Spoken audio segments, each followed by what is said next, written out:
ஆண்டவருடைய நாமத்துக்கு மகிமை உண்டாவதாக. May all glory be to God's holy name today. தேவன் ஒரு நாளை கிருபையினால் கூட்டி இருக்கிறார். God has added a day to us due to His grace. நாங்கள் ஜெபம் செய்வோம். Now let us pray. தகப்பனே, இந்த காலை பொழுதிலும் நாங்கள் நிர்மூலமாகாதிருப்பது கிருபை, உயிரோடு இருக்கிறது கிருபை. ஆண்டவரே, உடைய வார்த்தையை கேட்பது கிருபை. நீ 30, 60, 100 உடைய வாழ்க்கையிலே பலன் பெறவும் ஆசீர்வாதமாய் மாற்றவும் உடைய மகிமைக்கான நடத்துவீராக. இலங்கை தேசத்திலும் ஆசியா ஐரோப்பிய கண்டங்கள் முழுவதும் அந்த வார்த்தையை கேட்டு தைரியப்பட்டு உடைய ஆசீர்வாதங்களை வெற்றிகளையும் காண கிருபை செய்ய இயேசுவின் நாமத்தினாலே ஆமென், ஆமென். திரும்பவுமாக ஆண்டவருடைய நாமத்துக்கு மகிமை உண்டாவதாக. Again I repeat it, may all glory be to God's holy name today. என்னுடைய பிரசங்க தலைப்பு, the topic of my message today is நினைத்திருக்கின்ற தேவன், the God who remembers us. Zechariah 8:13. The book of Zechariah chapter 8 verse 13. நான் வாசிக்கிறேன், என்னோடு சேர்ந்து வாசி. I will read it, you also read it together.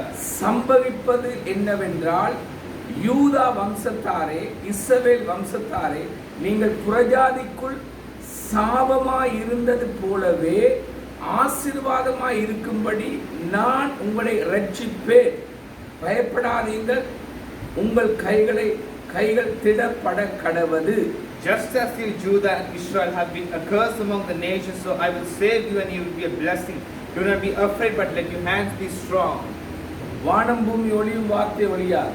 The word of God never disappears, but the glory and the things in the world will disappear. தேவ ஜனங்களோ, but God's people, மனிதனுக்கு விரோதமாகவும் தேவனுக்கு விரோதமாகவும் இருந்ததில் தண்டிக்க நினைத்த தேவன் மனம் மாறாமல் இருந்தார். As they acted against the people and God, He did not relent from the thought of punishing them.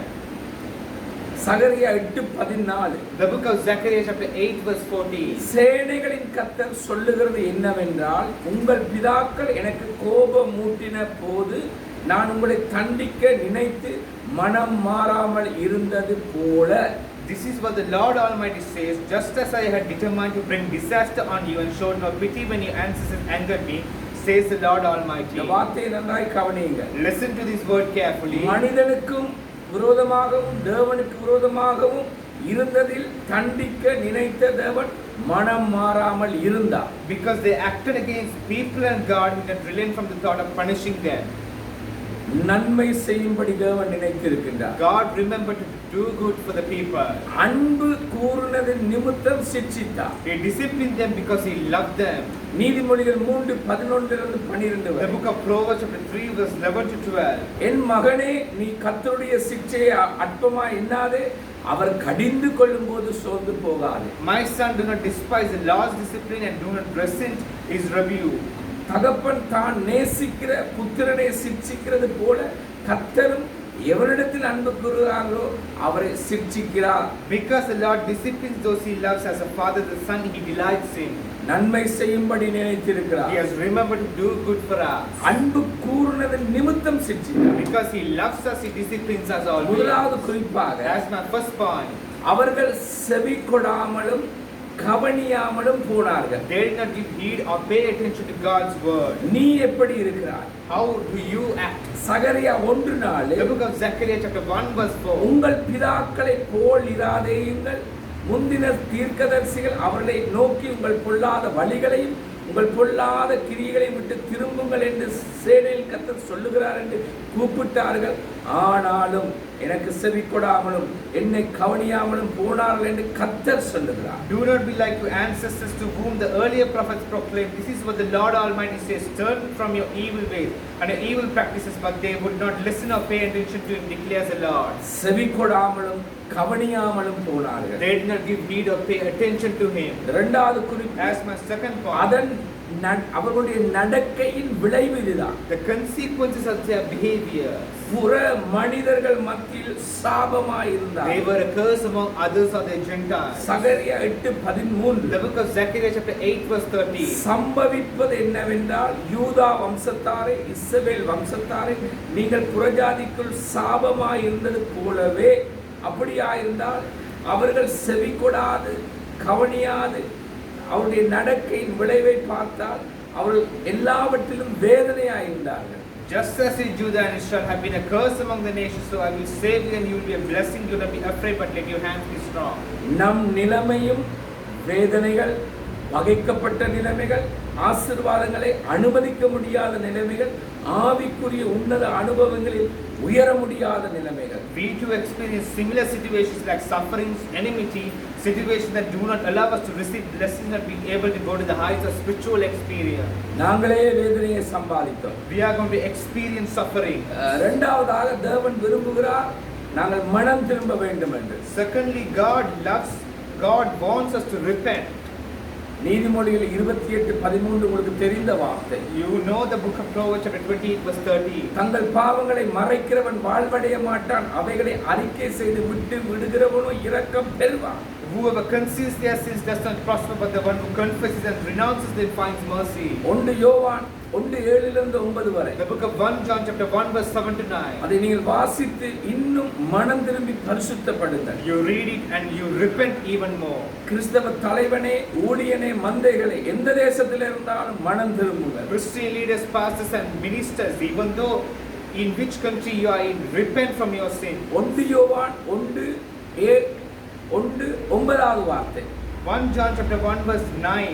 நம்முடைய பாவங்களை நாம் அறிக்கையிட்டால் பாவங்களை நமக்கு மன்னித்து எல்லா அநியாயத்தை நீக்கி நம்மை சுத்திகரிப்பதற்கு அவர் உண்மையும் நீதியும் உள்ளவருமாயிருக்கிறார். If we confess our sins, he is faithful and just and forgive us our sins and purify us from all unrighteousness. மூன்றாவது குறிப்பு. As my third point, தேவனுடைய நினைவும் அவருடைய முடிவை நிலைநிறுத்த போகின்றார். the thought about God and being faithful to him is the only purpose for any in our lives. சகரியா 8:15 என்னோடு சேர்ந்து வாசியுங்கள். Read it together with me. Zechariah chapter 8 verse 15. இந்நாட்களில் எருசலேமுக்கும் யூதாவுக்கும் நன்மை செய்யும்படி திரும்ப நினைத்தே பயப்படாதே. So now I have determined to do good again to Jerusalem and Judah. Do not be afraid.